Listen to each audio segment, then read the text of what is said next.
Jaganmohan Reddy and batch.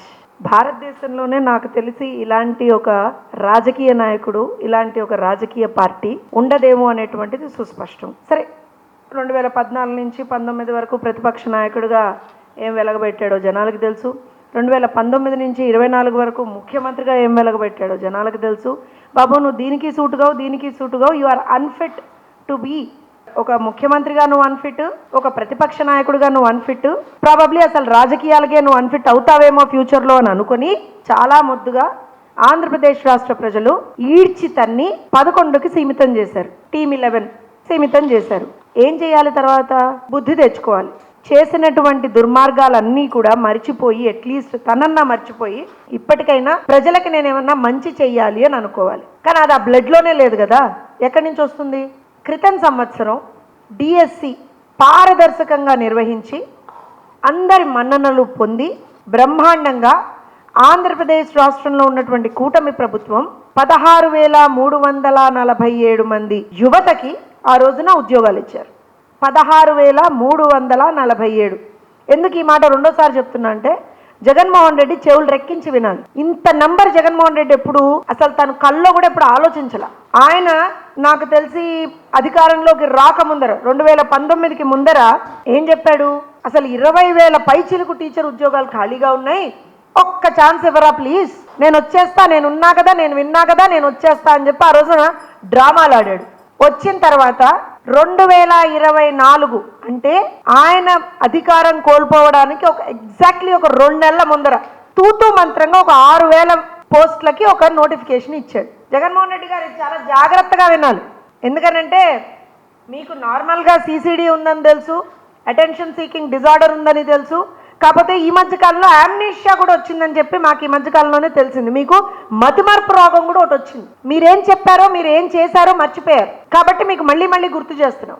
క్రితం సంవత్సరం అంత పారదర్శకంగా ఎందుకు చెప్తున్నానంటే, వాళ్ళు ఆ టైంలో వాళ్ళు చేసినటువంటి దుర్మార్గాలు కూడా, అంటే దీన్ని ఎలా ఆపాలి అని వాళ్ళు ఎంత డెస్పరేట్గా ట్రై చేశారు అంటే 240 కేసులు, 1 కాదు, 2 కాదు, 3 కాదు, 4 కాదు, 240 కేసులు పైచిలుకు. సరే, ఇంకా మిగతా చిన్న చితక అన్ని కలుపుకొని ఆల్మోస్ట్ 270 కేసులు వేశారు. డిఎస్సి కండక్ట్ చెయ్యకూడదని చెప్పి కేసులు వేశాడు. సరే, దాన్నన్నిటినీ కూడా సమర్థవంతంగా లీగల్గా మేము ఎదుర్కొని యువతకి ఉద్యోగాలు ఇవ్వాలి అనేటువంటి ఒకే ఒక్క సంకల్పంతో, కన్విక్షన్తో, కమిట్మెంట్తో ఆ రోజు మేము ముందరికి వెళ్ళాం. ఏం చేశాడు? వెంటనే వీళ్ళు ఇంకా వినరు మాట అని చెప్పి వదిలేశాడు. బేసికల్గా వదిలేశాడు. మేము సమర్థవంతంగా నిర్వహించాం. 16,347 మందికి మేము ఉద్యోగాలు ఇచ్చాం. అయిపోయింది. వాళ్ళకి సంబంధించినటువంటి ఆ ప్రక్రియ అయిపోయింది. సెలక్షన్స్ అయిపోయాయి, ఎగ్జామ్ రాశారు, సెలక్షన్స్ అయిపోయాయి, సర్టిఫికేట్ వెరిఫికేషన్ అయింది, జాబ్స్ వచ్చాయి, వాళ్ళ జాబ్స్లో జాయిన్ అయ్యారు. అక్కడ ఉన్నటువంటి ఆ జాబ్స్లో వాళ్ళు అత్యద్భుతంగా పర్ఫామ్ చేసి, పిల్లల్ని అత్యద్భుతంగా ట్రైన్ చేసి, పిల్లలకు అత్యద్భుతంగా మార్కులు వచ్చేలా చేసి, దేశ చరిత్రలో ఏ రోజున కని విని ఎరుగని విధంగా గవర్నమెంట్ స్కూల్ పిల్లలకు సంబంధించినటువంటి ఫోటోలు న్యూస్ పేపర్లలో మొట్టమొదటి పేజీలో పేపర్లలో మేము ఇచ్చాము. ఆ రోజున మేమంటే మేం కాదు, ప్రభుత్వం యాడ్ ఇచ్చింది. అందులో ఒక్క రాజకీయ నాయకుడి ఫోటో కూడా లేదు. కేవలం పిల్లలు ఎవరైతే కష్టపడి చదివి మార్కులు తెచ్చుకొని అత్యద్భుతమైనటువంటి ప్రతిభ కనబరిచారో ఆ పిల్లల్ని ఆ రోజున హైలైట్ చేశారు. అయిపోయింది.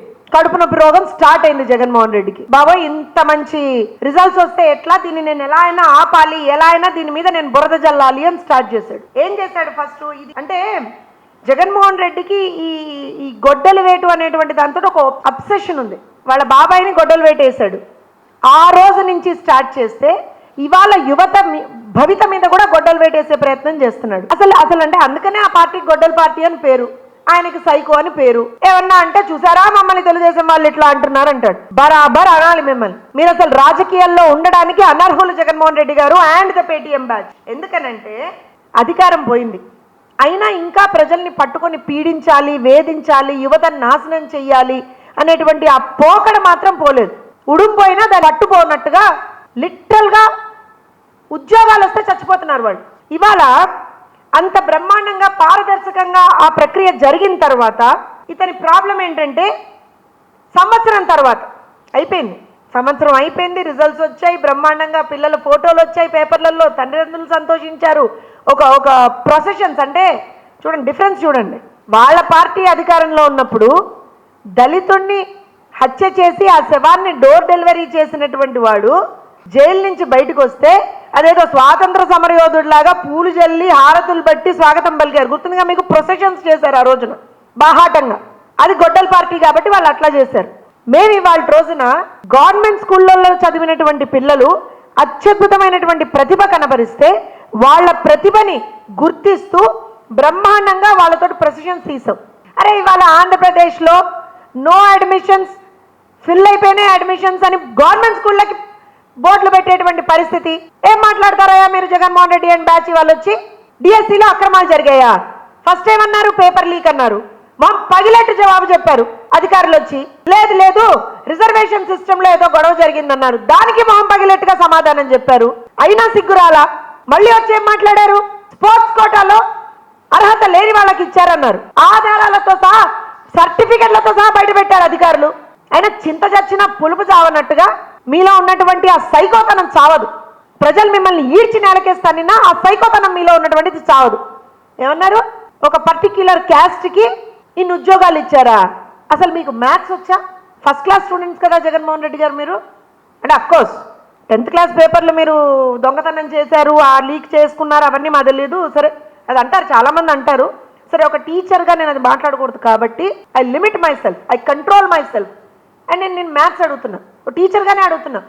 ఓసీ కోటా కింద ఓసీ కోటాలోనే ఉన్నటువంటి 42 సీట్లలో 9 పోస్టులు ఒక పర్టిక్యులర్ క్యాస్ట్, నువ్వు ఏడిచచ్చేటువంటి ఒక పర్టిక్యులర్ క్యాస్ట్కి వస్తే వాళ్ళ అర్హత ప్రకారం వాళ్ళకు ఉన్నటువంటి మెరిట్ ప్రకారంగా వాళ్ళకు వస్తే ఎంతన్నా 372 మందికి ఇచ్చారా? ఏం కళ్ళు దొబ్బాయా? బుద్ధి లేదా? చదువుకోలేదా? నీ పార్టీలో అసలు ఒక్కడు కూడా చదువుకోలేదా? ఎంత ఇడియాటిక్ మాట అది. 372 మంది ఒకే కులానికి వాళ్ళకి ఇచ్చారా? ఏంటయ్యా నీ బాధ? యువతకు ఉద్యోగాలు వస్తే ఏంటి నీ బాధ? అసలు నీ ప్రాబ్లం ఏంటి జగన్మోహన్ రెడ్డి? వాళ్ళ రోజున ఫస్ట్ కేసులు వేస్తావు, తర్వాత పేపర్ లీక్ అంటావు, తర్వాత రిజర్వేషన్స్ అంటావు, తర్వాత స్పోర్ట్స్ కోటా అంటావు, తర్వాత క్యాస్ట్ కార్డు వాడతావు. అంటే యువతకు ఉద్యోగాలు రాకూడదా? నీ హయాంలో ఉన్నట్టుగా గంజాయికో లేదా మద్యానికో బానిసలైపోయి చచ్చిపోవాలా యువత? రోడ్లు పట్టుకొని పిచ్చోళ్ళలాగా తిరగాల? లేదా రేపులు చేసేసి లేకపోతే మర్డర్లు చేసేసి తిరగాల? ఇదా? లేదా నువ్వన్నట్టుగా రప్ప రప్ప రప్ప రప్ప అంటూ నరుక్కుంటూ తిరగాల? What nonsense is this? ఊరుకుంటున్నాం కదా, రోజు రోజుకి రెచ్చిపోతున్నారు అసలు. అరే 148 రోజుల్లో హిస్టారిక్ గా 148 రోజుల్లో అత్యంత పారదర్శకంగా ఒక ప్రాసెస్ చేసి and everything is on board, everything is transparent there, సర్టిఫికెట్లతో సహా ట్రాన్స్పరెంట్ గా ఉన్నాయి. అయినా నీకు కడుపు చల్లారు, నీలో ఉన్నటువంటి ఆ సైకోతనం పోదు. ఏదోటి ఏదోటి ఏదోటి ఏదోటి అనాల్సిందే.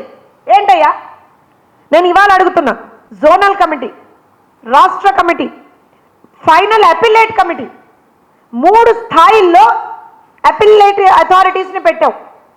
దాని మీద ఏదైనా అభ్యంతరాలు ఉంటే చెప్పండి అని. మొత్తం వచ్చినటువంటి ఫిర్యాదులు 33,830. ప్రతి ఒక్క ఫిర్యాదుని ఆ రోజున అధికారులు అడ్రస్ చేశారు. ప్రతి అభ్యర్థికి వాళ్ళకు ఉన్నటువంటి సమస్య వినిపించేటువంటి ఒక అవకాశం కల్పించారు. ఏం తప్పు చేశాం? ఎక్కడ పారదర్శకత లేదు? సిబిఐ ఎంక్వైరీ కావాలా? మీ బాబాయ్ మర్డర్ కేసు మీద సిబిఐ ఎంక్వైరీ ఆ రోజు అడిగావు, తర్వాత ఎందుకు యూటర్న్ తీసుకున్నావు? ఎందుకు నువ్వు చేసావని యూటర్న్ తీసుకున్నావా? అనకూడదు, మేమేం మాట్లాడకూడదు. అరే అధికారంలో ఉన్నాం కాబట్టి ఇవాళ రోజున ప్రతిదీ మేము ఎక్స్ప్లెనేషన్ ఇస్తున్నాం కదా అని బురద చల్లడం ప్రతి దాని